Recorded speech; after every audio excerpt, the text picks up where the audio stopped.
Hey, thought that I would go ahead because I'd like to increase the amount of liquid that I'm drinking. Thought, well, I'll make myself an iced coffee. I'll have more liquid in it.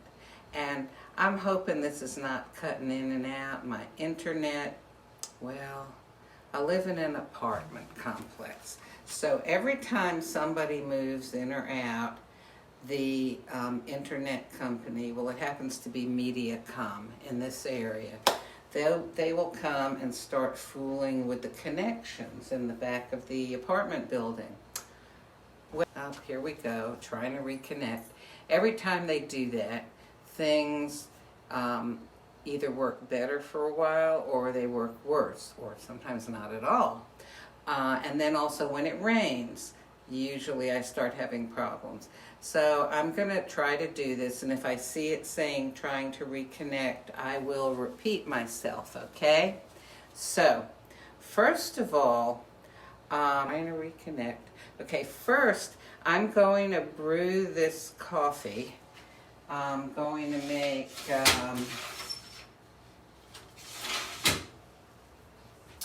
Tropical Coconut Flavor over ice is what it's called. And, oh, I already put one in here. Okay, so I was more prepared than I realized.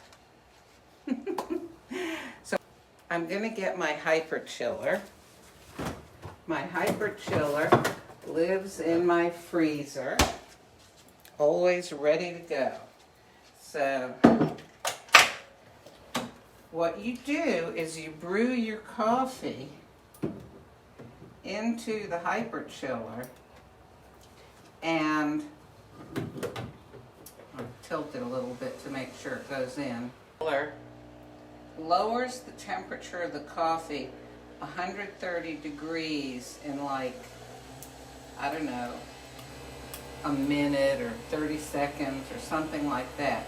Because what's happening is the coffee is running down into this cylinder. And this cylinder not only it's made out of metal inside, plastic on the outside. So it not ice that surrounds the vessel that the coffee is going into, but there is a central core of ice that is plunging down into the middle of the coffee. But it doesn't dilute it because that center core is encased in steel. So it just, transfers the cold to it, or sucks the heat out of it. Okay, so this is going down in, and if I had 3 arms, I would be able to show this to you, but I figured it would be best to do things from across the room. Now, the reason I'm doing it this way is I am going to foam some milk, but I'm going to make a cold foam. Now, of course, I keep all the instructions to all the gadgets that I have, but when it comes to finding them, that doesn't always work out. So I just saw the instructions to my foaming thing the other day. I don't know where they are now, but I will let this sit and cool off. And what I did is I fooled around with the buttons on my foam thing here, and see, the way it works is inside. I don't know, can you see that? Let me do this from the other direction and you'll be able to see it. See, inside there's that spring, and it's on a little plastic thingamabobber. So what happens is that little plastic thing turns around, and it makes the spring whirl around, and it makes the milk foam up. Now, I have found that since I'm using an extremely low-fat milk, it's coconut almond milk, that it's, let's see, how would salted caramel? Oh, you know what? I am not going to change the flavor of this coffee at all. I'm going to use some Jordan's skinny syrup, just the simple syrup, and I'm going to pour it in here, just a little, because the milk foams up better when it has a simple syrup in it. Okay, so I think, okay, I did it right. I got it right. You press it 3 times, and see, just the spinny thing is lit up. The thing that looks like hot coffee, that's not lit up. There it is, spinning around. And hopefully it's going to foam up in just a minute. We'll see. We'll come back to this in a minute. So I'm going to go ahead and pour my now cooled off coffee into this mug, which, yeah, I've already had one.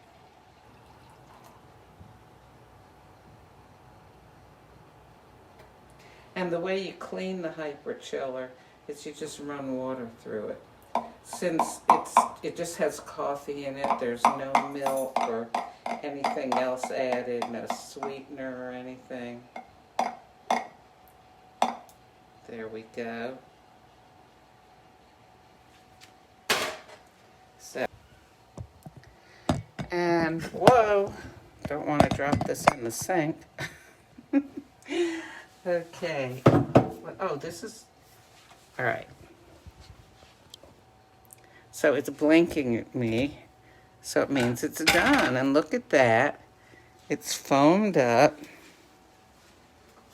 All right, so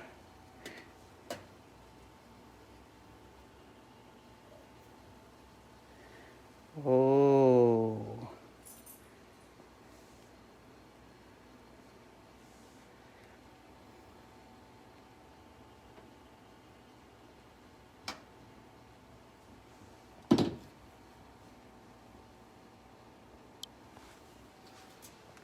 So this is Tropical Coconut. My internet keeps switching off. Let me get a couple of ice cubes. So I'm just putting a couple of ice cubes in. And let me give it a stir up.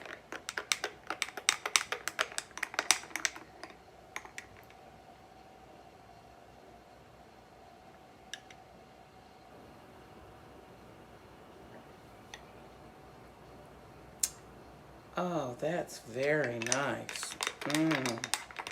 I like that. Now, I don't know, maybe with this foamer, it did heat it up a little bit, but not too much. But that's okay, because with the ice in here and with the cold coffee, this turned out very well. So now, just to make things complete, this is how you, well, I'll try to show you without dropping any. This is how you clean the hyperchiller. All right. Wait a minute here. Okay. So you just run water into it and see how the crema that remained in there from the coffee is coming out. And like I said, you know, you just had coffee in there.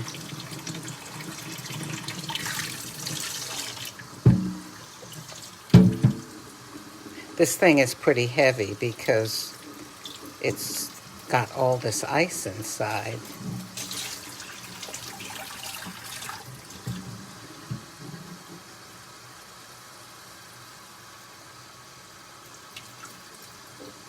Okay, one more little go through here.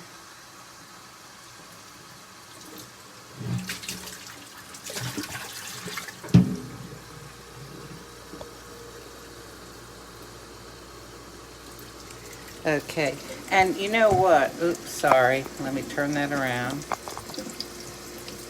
Again, if I had 3 arms, it would be a lot easier. So, when I dump this out, there's a little hole on the top of the hyperchiller that's like an air hole, and I always put my finger over it so that any of the ice inside that might have melted some from the hot coffee, I'm not losing that water, so I'm retaining the ice that's in here. So it's on the edge of the sink. I'll dry this off so it won't have all kinds of frost all over it. And back in the freezer it goes. Oh yes, and I need to clean the frother. Let me get that. Okay, so the little plastic thing, this comes out, and I'm just going to give it a rinse. Sometimes I brush it a little bit, especially if I've heated it up. And basically, I'm just going to rinse it. I give it a swoosh around with a little bit of soap. Always take a look to make sure that there's no residue inside. Oh, I see a little bit there. Let me get that with my finger. Okay, so that's ready to use again. Alrighty.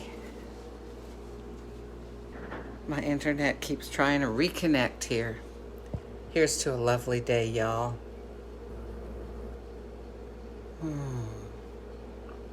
Delicious.